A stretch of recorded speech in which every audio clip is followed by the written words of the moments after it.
Assalamualaikum warahmatullahi wabarakatuh. Bismillah, alhamdulillah. Perkenalkan, saya Kasirun Nawalil Khair.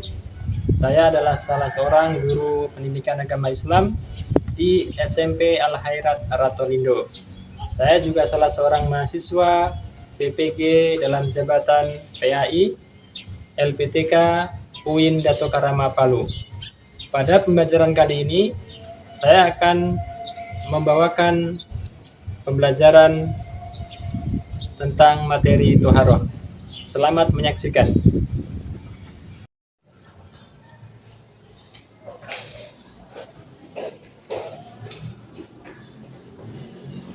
Assalamualaikum warahmatullahi wabarakatuh. Waalaikumsalam warahmatullahi wabarakatuh. Apa kabar semuanya? Alhamdulillah, ya. Sebelum kita mulai pembelajaran kita pada pagi hari ini, alangkah baiknya kita berdoa terlebih dahulu. Tolong ketua kelas bisa dibikin doanya. Kita berdoa. Bismillahirrahmanirrahim. Alhamdulillahirabbil alamin. Arrahmanirrahim.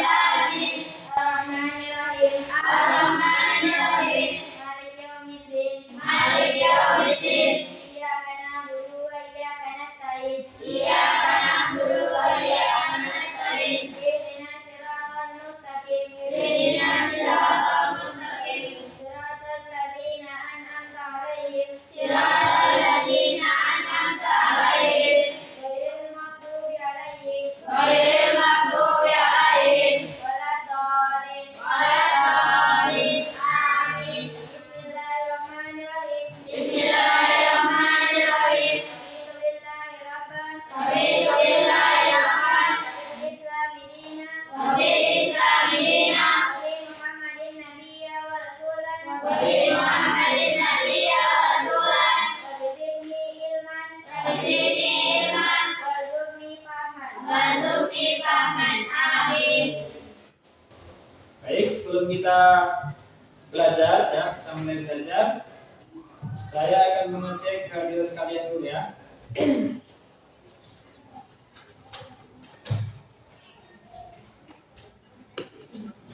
Yang pertama, Anissa, Aulia, Aziza, Endita, Lydia, Muhammad Adi Sahrul, Muhammad Akil, Muhammad Habil, Muhammad Raditya, Siti Nurhalisa, Stefani Rahman, Puput, Nurhalisa. Baik, alhamdulillah. Hari ini semua akhirnya dan sehat-sehat semua. Baik, sebelum kita mulai belajar, kita akan melakukan ice breaking dulu, ya, supaya kita tetap semangat, ya. Kita mulai dari tepuk fokus, ya. Boleh semua berdiri? Oke. Tepuk fokus.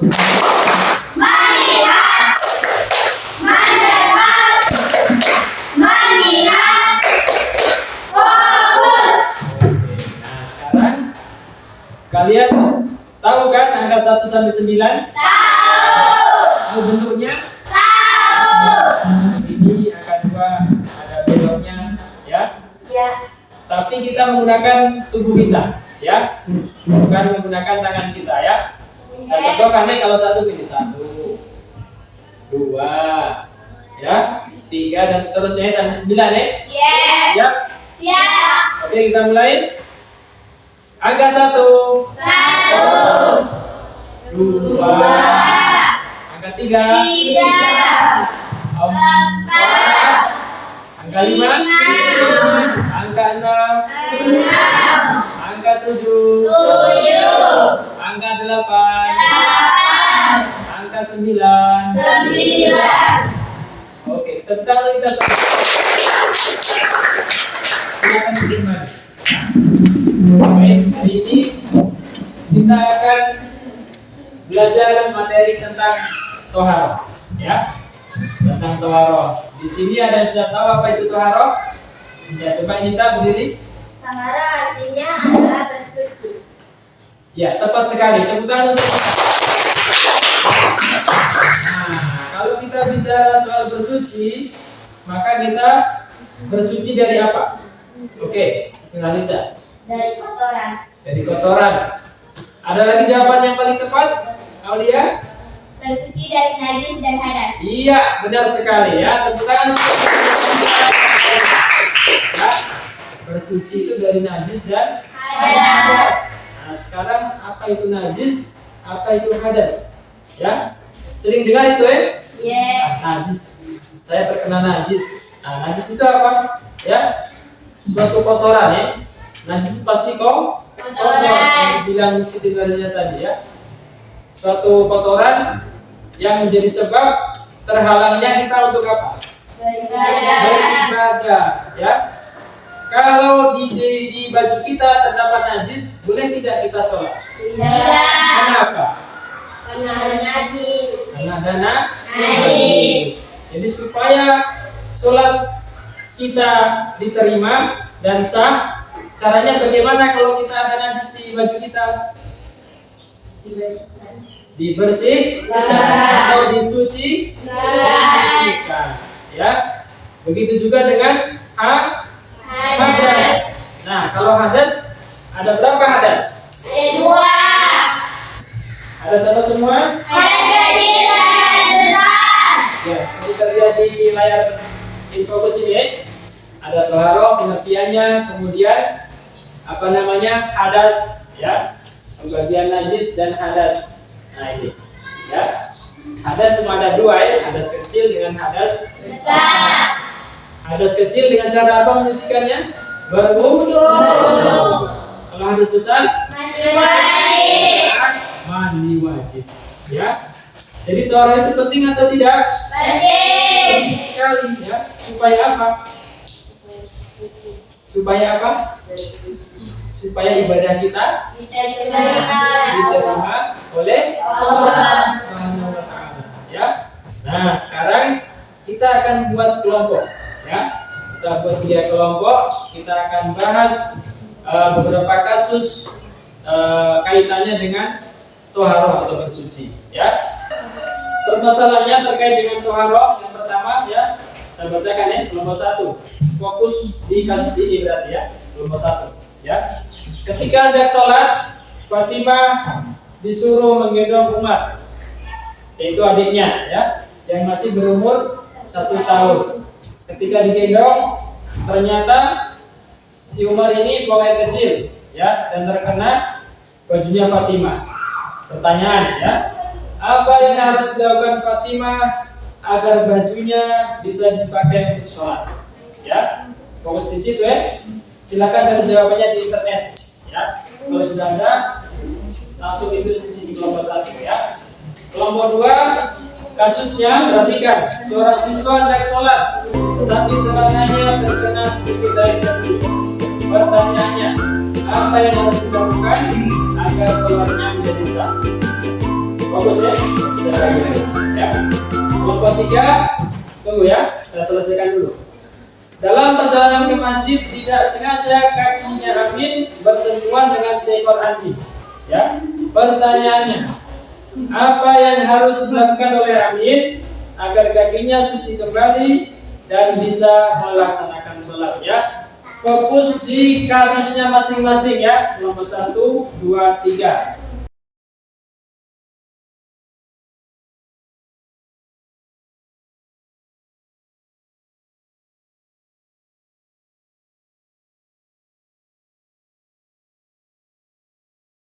Sekarang saya akan bagi KBD dan kelompok ya. Satu kelompok 1. Buka ya, langsung dibuka. Dibuka ya. Nanti bekerja sama caranya ya. Nah, ini ada KBD. Jadi masing-masing kelompok akan akan diberikan satu kasus untuk memecahkan, ya. Nanti dikerjakan secara bersama. Jawabannya bisa dicari di internet, ya, menggunakan Chromebook yang sudah saya bagi tadi. Kelompok 3. Kelompok 1.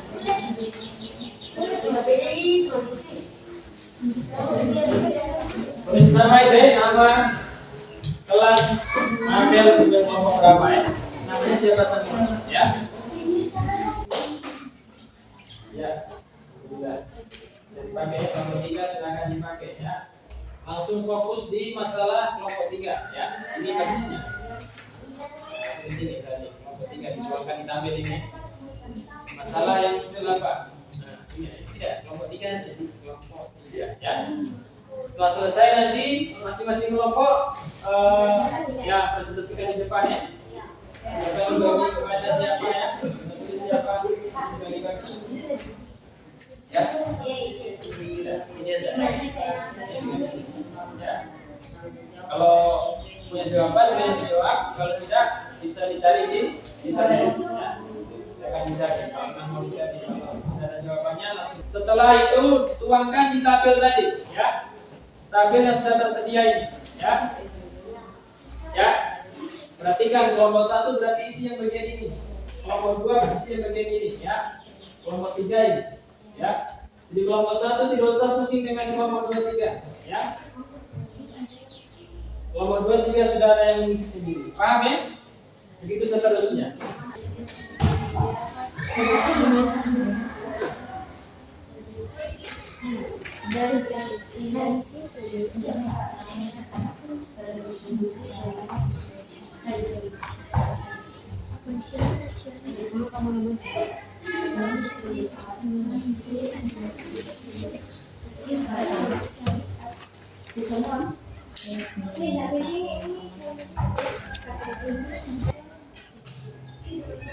Oke, sudah semua? Sudah selesai, ya?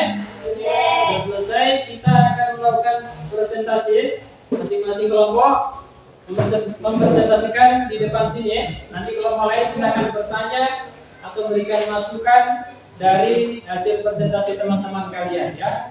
Dimulai dari kelompok 1, silakan kelompok 1.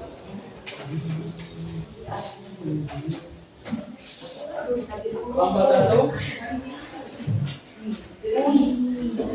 Oke. Silakan kelompok lain perhatikan, ya. Silakan. Ya, di sini.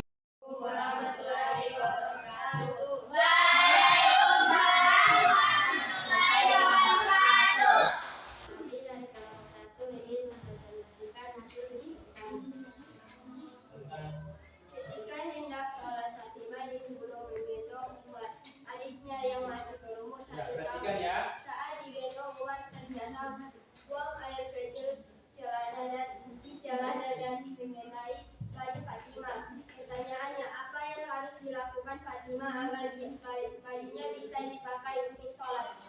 Ya, silakan Kasus Fatimah terkena pipis bayi. Masalah yang muncul, Fatimah terkena air kencing saat menggendong adiknya. Solusi sesuai syariat Islam, harus disucikan. Jenis najis. Jenis najis adalah najis kecil atau najis mukhafaf. Cara menyucikannya dengan memercikan air secukupnya ke tempat yang terkena najis. Ya. Apa hikmah dari menjaga kebersihan dan kesucian dalam Islam? Mendekatkan diri kepada Allah, meningkatkan keimanan, menjaga kesehatan fisik dan mental, serta memanggungkan peradaban yang mulia. Apa yang kamu lakukan jika mengalami hal seperti kasus di atas? Menyucikan baju itu dengan air yang suci dan mensucikan. Iya. Ya, itu tadi. Ada yang mau ditanya? Ya, silakan, ya. Presentasi dari kelompok 1 tentang najis mukhafaf. Kelompok 2 dengan 3 ada yang ditanya? Silakan. Kelompok 3, silakan. Berdiri. Setahu saya air kencing itu termasuk najis sedang. Bisa tolong dijelaskan? Ya.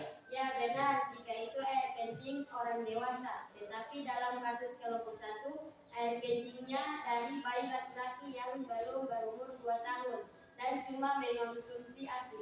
Iya, bagus sekali ya. Kalau nomor 2 yang ditanyakan, tidak ada ya? Oke, sudah jelas kalau nomor 3? Sudah. Oke, berarti tepuk tangan yang mulia. Kita lanjut ke nomor yang kedua. Silakan. Cepat ya.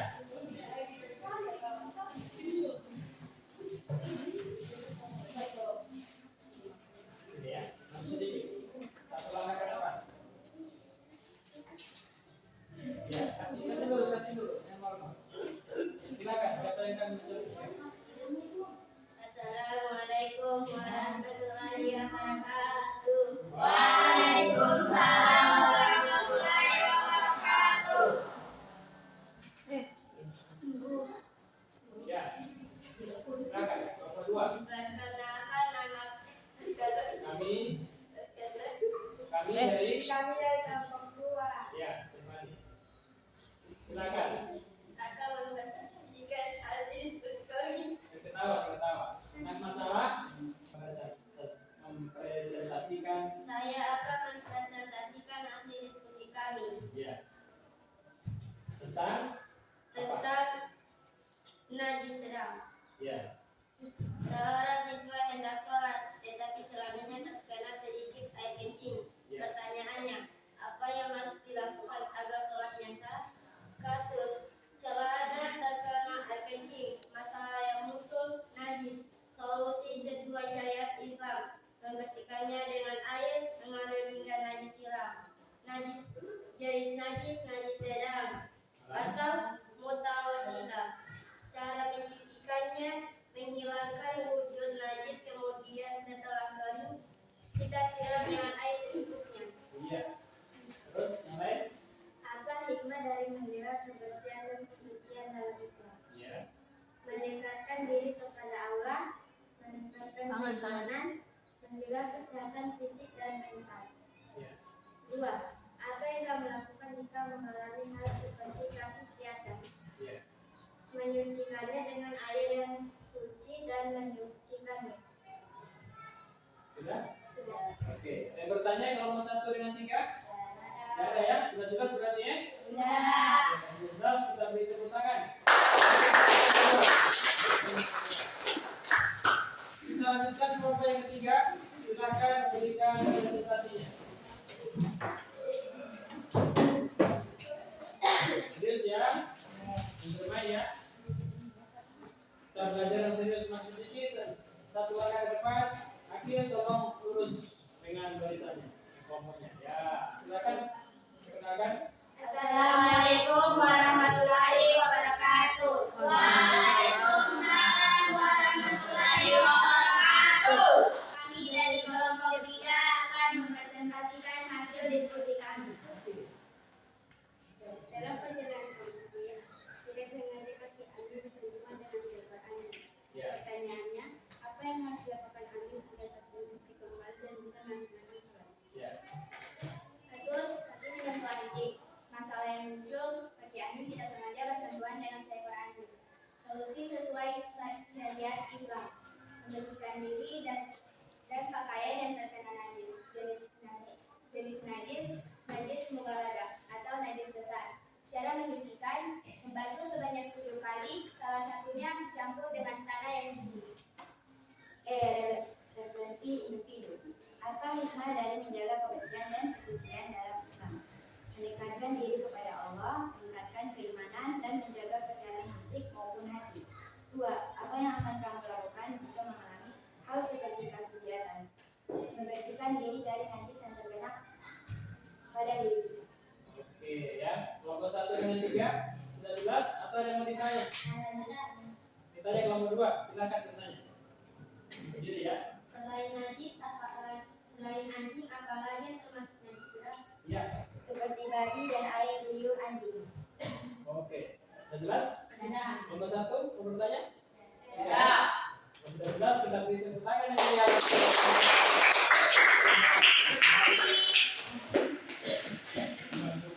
Ya. Alhamdulillah.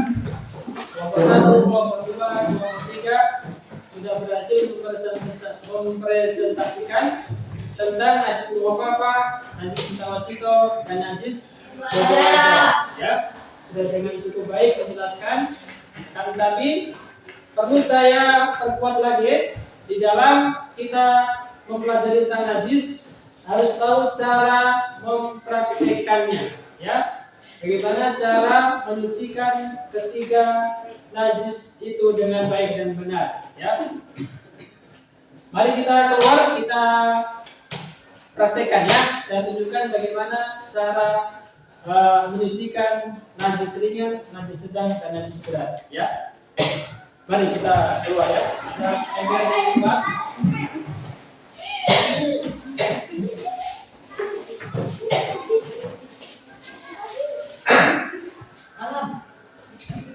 Ya, baik. Begini cara menyucikan najis mughalladzah tadi yang ringan ya. Jika terkena air kencing bayi laki-laki yang belum berumur 2 tahun ya. Contoh ini terkena najisnya ya. Contoh tangannya terkena najis ya. Maka cukup dipercikan air secukupnya ya. Percikan merata. Percikan itu begini, tidak disiram ya. Kalau dirasa sudah cukup, maka sudah suci ya. Tinggal dilap tisu kering ya atau kain kering, sudah bisa digunakan untuk sholat ya. Sudah jelas?